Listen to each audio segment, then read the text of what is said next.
प्रदेश की पहली एकमात्र महिला मुख्यमंत्री भोपाल में ही थी आप, तो क्या मध्य प्रदेश से मोह भंग हो रहा है आपका? नहीं, क्या है कि मुझे झांसी की प्रियता के बहुत सारे कारण हैं।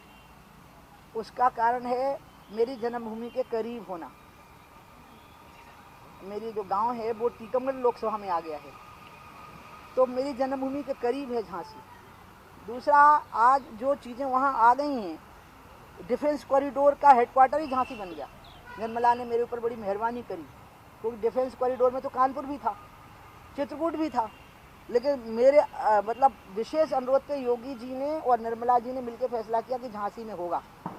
झांसी विकास की बाट जो रहा है, अनुराग ने बहुत अच्छा काम किया है। अनुराग को कल से परसों से जो मैंने कहा है, तो अगर अनुराग कह देंगे कि नहीं मैं ही लड़ूंगा तो मैं कुछ नहीं बोलूँगी, लेकिन मैंने इच्छा व्यक्त कर दी है। बाकी मुझे भोपाल बहुत प्रिय है, मध्य प्रदेश की कैपिटल।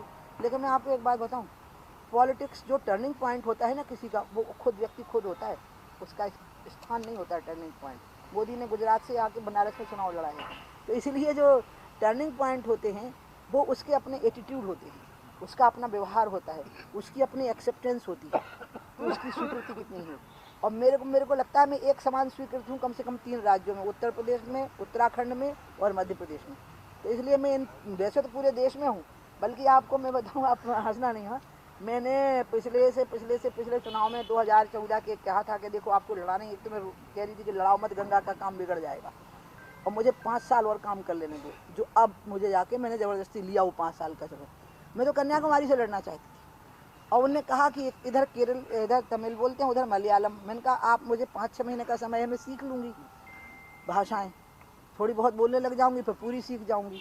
तो मेरे दिल में तो वो भी बसा हुआ था, कन्याकुमारी भी बसी हुई। क्या झांसी टर्निंग पॉइंट होगा यदि चुनाव से टिकट मिलता है? मुझे पता नहीं ना बाबा, अब पता है ये सवाल अब आपको उससे पूछना जिसके पास झांसी और मतलब मध्य प्रदेश और उत्तर प्रदेश दोनों। ये इधर वाले भी जवाब नहीं दे पाएंगे बेचारे, उनसे मत पूछना। ये बता दें कि 2003 में जब सरकार आई और जब आप मुख्यमंत्री बनी, उसके बाद से